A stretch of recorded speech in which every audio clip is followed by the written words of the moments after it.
what we learned yesterday is actually something in calculus called the chain rule.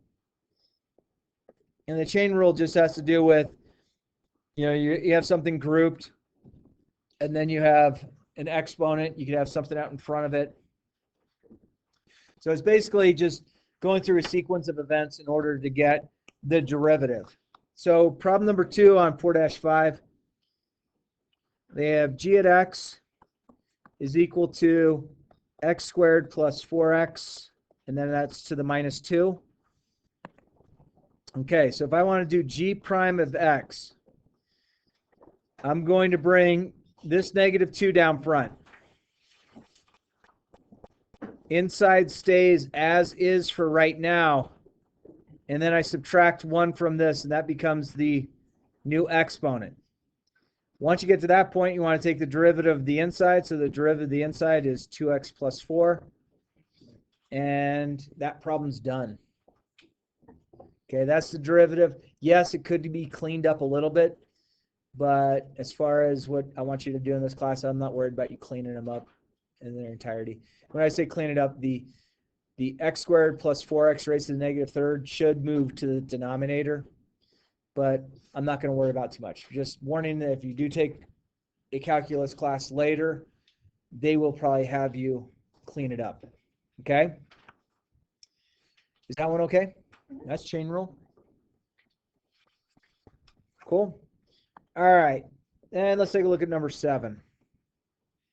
Find the slope of the tangent line. So all I want you to do on this one is we're not looking for the equation. We're just looking for the actual slope. So what we'll have to do is once we find the derivative, we'll have to take x equals 2 and plug it in. All right, so y prime is going to be 4 because the 4 comes down in front. X to the third plus 2x. Subtract 1 from, so this comes down front, subtract 1 from it, so I get this. And then do the derivative of the inside, so that's going to give me 3x squared plus 2. And at that point, I'm going to take this 2 and I'm going to sub it into each of these, and that's going to actually find me the slope. So I get 2 to the third plus 2 times 2 to the third. And then this becomes 3 times 2 squared plus 2. And just go through and do the math. So that's going to be 4. That's 8. And then 2 to the third is 8 times 2 is 16. 12 plus 2. And not yet. I haven't had that one out yet. I was just going over the homeworks. Does someone have a calculator to help me with? 4 times 24 times 24. 2,304. 2,304? Yeah. Sweet. So that's basically our slope at that. What? I heard a. Am I wrong? Oh. I think I did it right. We good in the hood? Yeah. Oh, look who came. Cupcake and Sunshine and Mr. Farm Fresh Egg Boy. They all made it. Who's the egg boy? No, Farm Fresh Egg Boy. One of you's Cupcake, one of you's Sunshine, one is Mr. Farm Fresh Egg Boy. You guys can spread the nicknames around as you see fit. I thought it was funny to say. All right, so that's number 7. So the reason we stopped there is they just wanted the slope of the tangent. We didn't have to go any further. Problem number 8 says write the equation of the line tangent to the graph of the function at the indicated point. Okay, so then number 8 we want to write all the way through. So problem number 8, we have y equals the square root of 3x squared minus 2. You want to convert this into having a exponent of the 1/2 power. The 1/2 power is the same thing as the square root. And now we can go ahead and do the derivative. So I go 1/2 out front times 3x squared minus 2. And then I'm going to subtract 1 from that. So let's subtract 2 over 2. So it comes to the negative 1/2 power.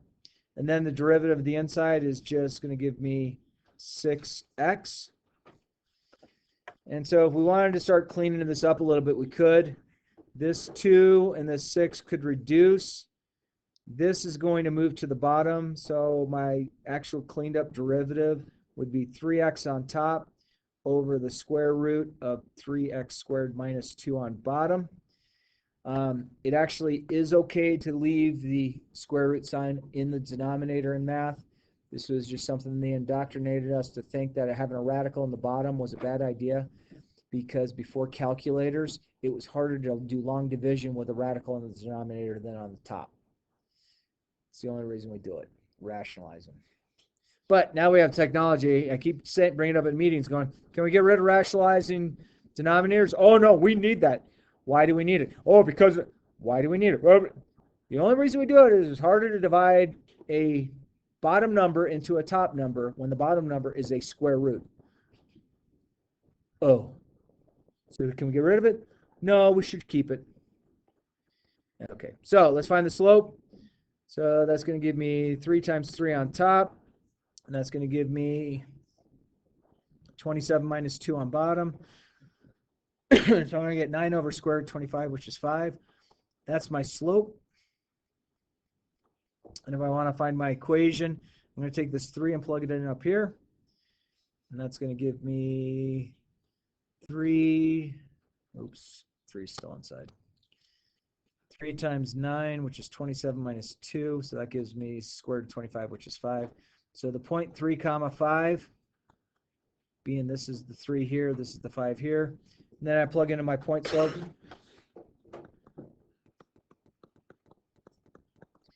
Okay, so I'm going to get y minus 5 equals 9/5 x minus 3, and we're all done.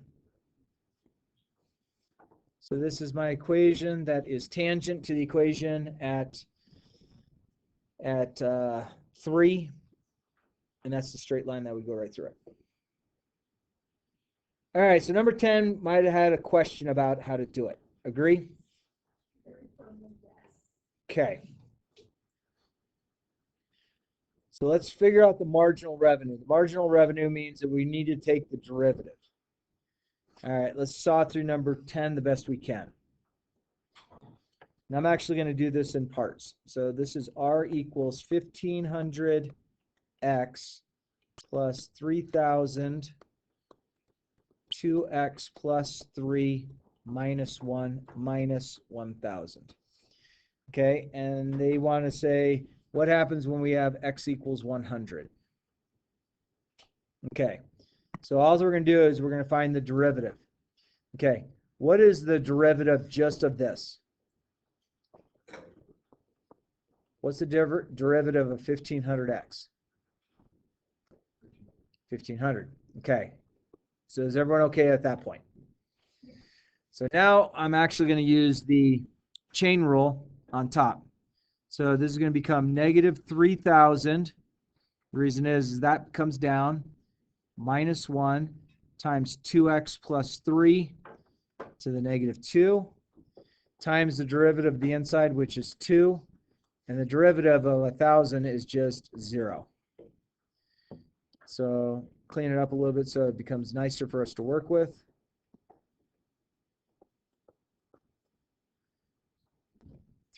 Actually, that's going to be 6,000. So I'll multiply the first in the front over this. So notice this moved to a denominator. It has a positive. And now I should be able to plug in my 100. So I get 1,500 minus 6,000 over 203 squared. So 1,500 minus 6,000. What's 203 squared?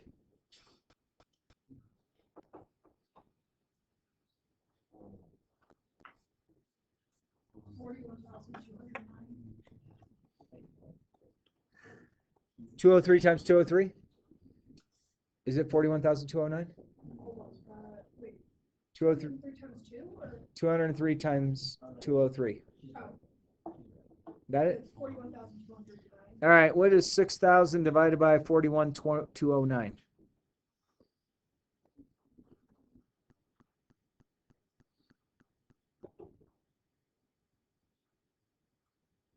Uh, 0.145 So or 146 if you're routing properly. Sorry. let's make this a 0.15. So our marginal cost becomes 499.85. 1499.85. We won't see that on a test. I just wanted to throw it at you just to upset the group. All right. So the stuff we did yesterday is called the chain rule. So I want to just make sure that we feel comfortable with some chain rule, doing a couple more problems. Tomorrow, there's going to be a worksheet.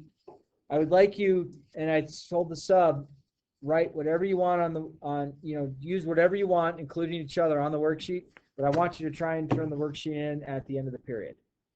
Deal? Julio?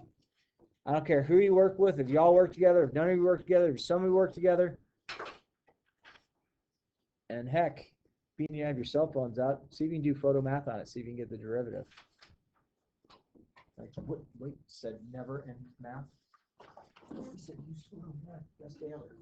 Use photo math, make it look like it took a lot of the period to do it.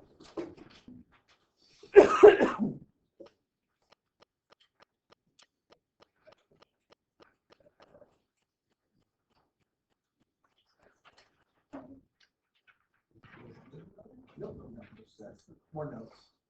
More notes that you can have.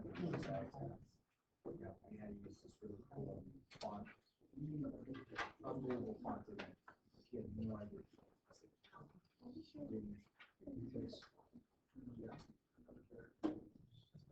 You need one more? You need I'm hoping out of the first round, Kyle. With how they played against Penn State, I don't know if they deserve that #1 seed. How do you lose a 16-point lead and get to a 2-point lead? You just got lucky that a guy traveled on the last call.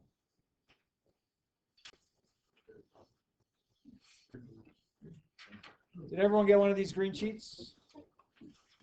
Everyone get one? Good. Gina?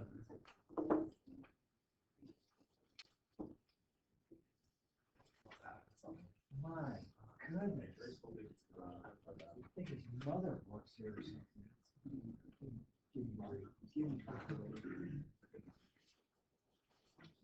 All right.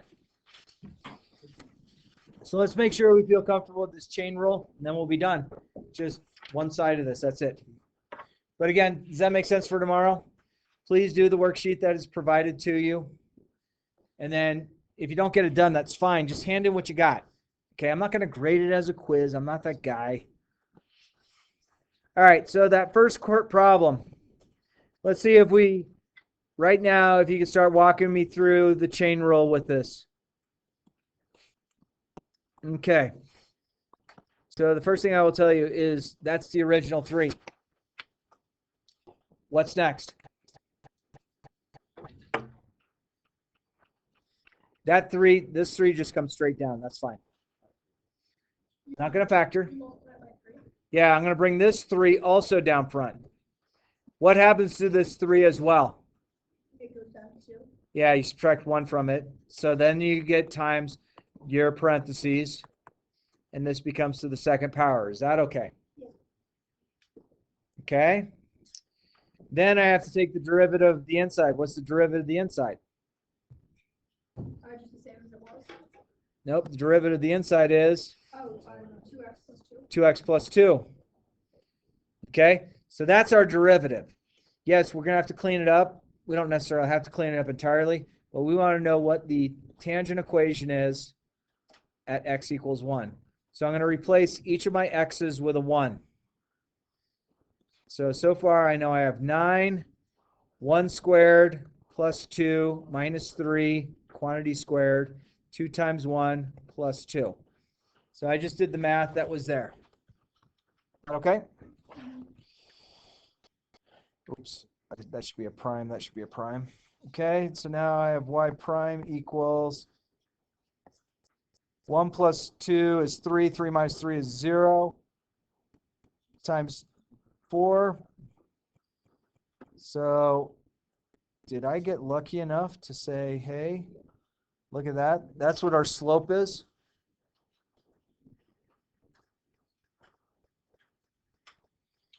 All right, then I'm going to take this 1. I'm going to plug it in here and here. Let's figure out the point, how high up it goes. So this is going to be 1 squared plus 2 minus 3 to the third power. So that's 3, 1. That's, oh my gosh.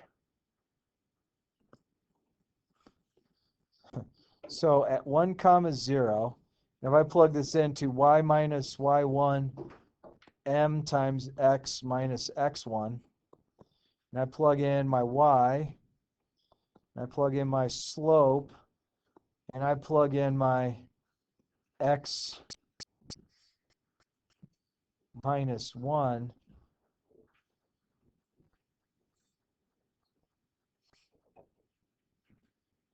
so that's my linear equation. So this is a horizontal line along the x-axis is actually what the tangent line is at that one. Boy, I got lucky on that one. I gotta choose better problems next time. Wow. So now I'm gonna get the kid tomorrow that every answer to every problem I give tomorrow is y equals 1, y equals 0, y equals 0. I'm gonna get one of them right because Stirrup said so. All right, is it okay to move off that? Yeah. Okay. Because if not, I already moved, but I can go back.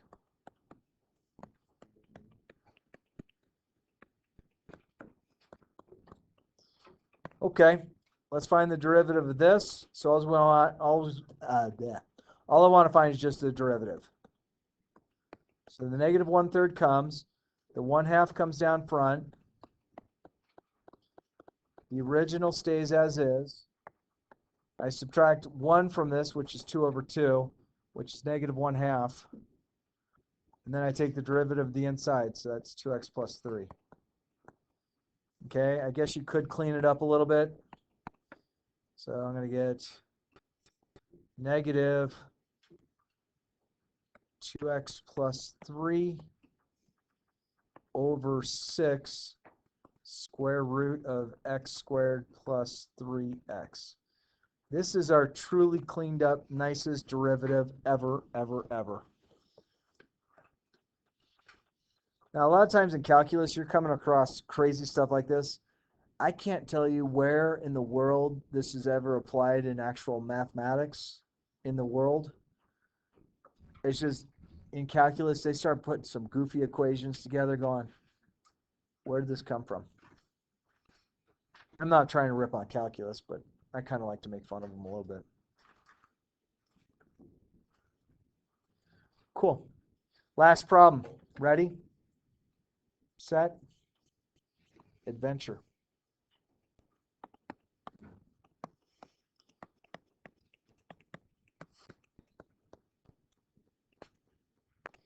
All right, y prime is going to be 5 times 4, 3x squared plus 2x minus 4 minus 1 times the derivative of the inside, 6x plus 2. I guess you could clean it up a little bit, but I wouldn't go too much further than this.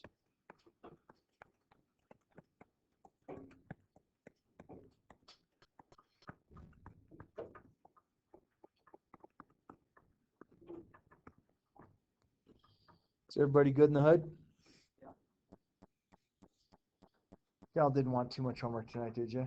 It's like 0 too much. Give you negative homework or start handing stuff back to you. Start handing out scores. Cool. That's all I got.